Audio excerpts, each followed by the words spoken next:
and Nia Gill, and thank you for allowing me to come today. Hey, I didn't change my stripes. Just for me. And somebody asked me about my eyeglasses. I said, well, I had another birthday, so I said I might as well get old, bold, and loud.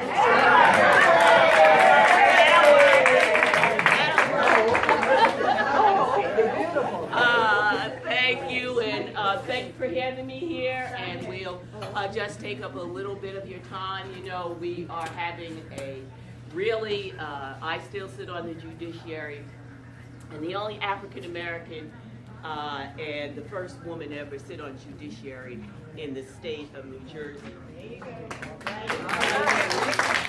you for your support.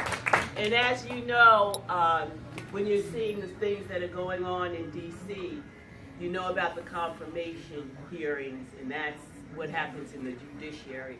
So anybody the governor wants to be a judge or on any board or any prosecutor, they must first come to the judiciary. And we either vote them out, and if we don't vote them out, then they can't get the job. So just a few things as we go along in the next cycle that we'll be looking for, and some things we've been working on. One thing is a bill that we have. This is Justin, my political director. You probably know Justin Zimmerman. And he's the father of a 1-year-old.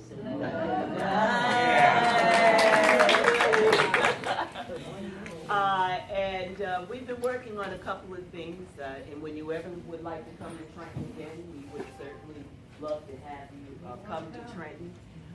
But one of the main things is this issue of immigration. And they want you to make you think that immigration has just a face of Latinos or South Americans or Central Americans. But we live in the 34th, representing the 34th, I represent Clifton, Montclair, Orange, and East Orange. And I have been receiving telephone calls from mothers who are afraid to send their children to school because they call and say, Senator Gill, if I send my child to school, I don't know if I will be home. And so the pain and agony, and I don't want you to think that it's just this face of Latinos. We have Haitians, Ghanaians, people from the Caribbean, our neighbors and our friends. They are in Clifton, Polish, and Irish.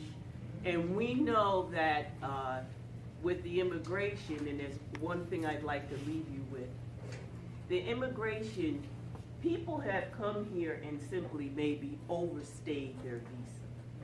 So we're not talking about immigration as criminals, but they all want to lump that together. And so I have a bill that says Trump cannot order our law enforcement agents to become an extension of ICE to pick people up and round up people and round up their neighbors.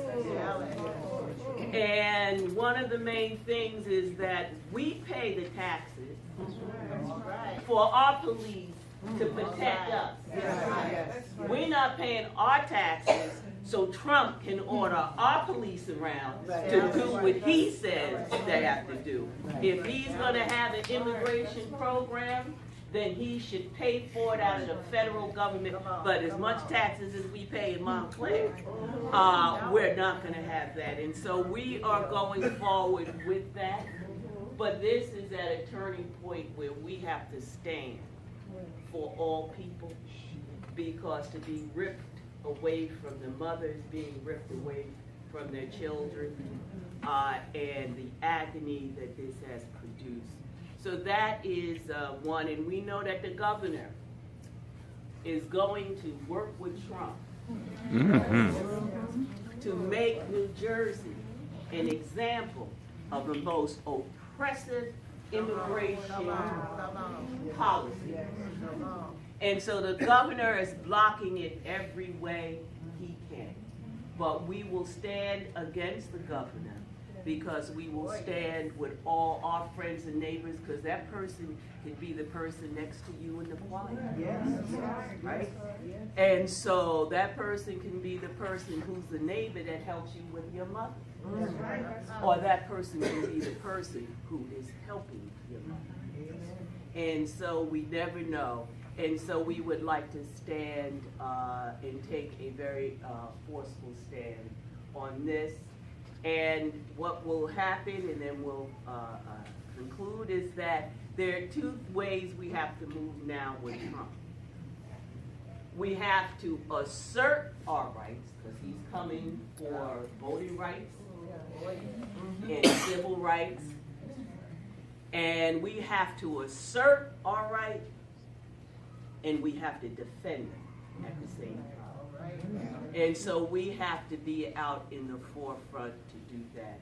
We know what his budget is going to do, or what he's trying to do with his budget. I was at the forefront of the fight for Obamacare, and in fact had two bills, both of which the governor vetoed. But we have more people insured with health care now in New Jersey than ever before. And so when he's coming after Obamacare, he's coming after you, he's coming after me, and he's coming after our family.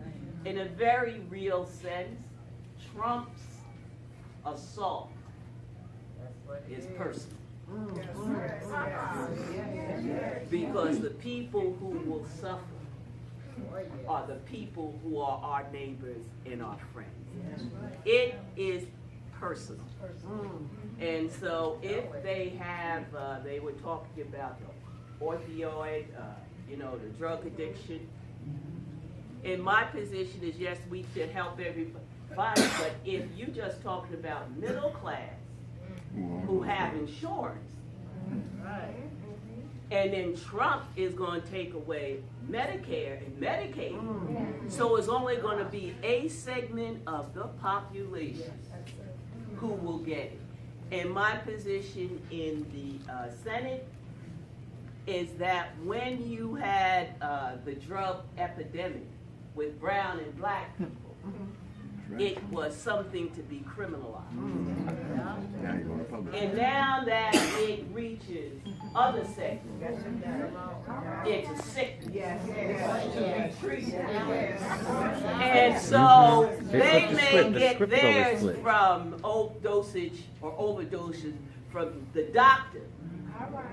We got our overdosage in the streets from the doctor. Just one didn't have a degree, but they both had drugs. And so how we approach this and how we use our state funds, we're not just going to use it for the people in Mendham, where the governor lives. And when they, my mother would say, when you dig a grave for one, might as well dig it for two. And so when we had the epidemic in our towns, in our cities, they looked the other way and locked us up, throw away the key, and put us in jail and ruined lives.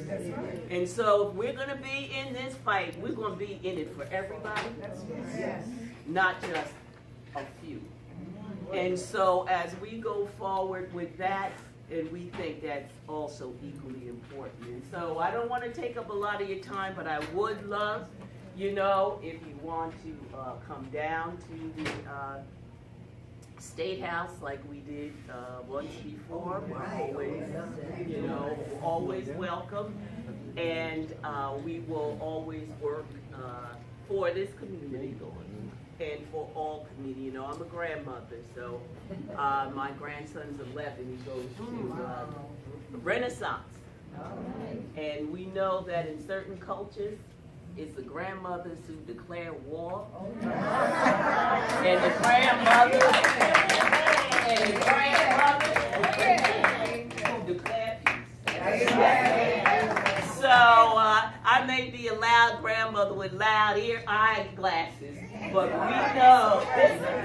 we know that the grandmothers, and at this time, is going to be the grandmothers and, of course, the grandfathers who have to hold the balance for this assault on us, which is an assault that is both psychological, moral, public policy, and laws to turn back voting rights, to start locking up people again with Sessions, the Attorney General. So we're in it. We know you will keep us prayed up. I know you asked how you think we could deal with Trump to get him out. I said, well, you know, your mother says keep people prayed up. Maybe we could just pray him out. So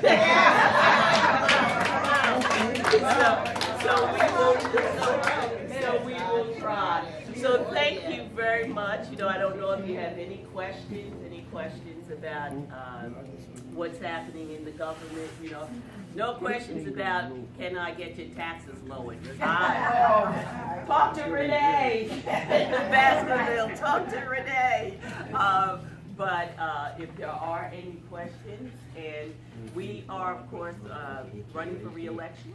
We're going to have a new governor, hopefully Phil Murphy.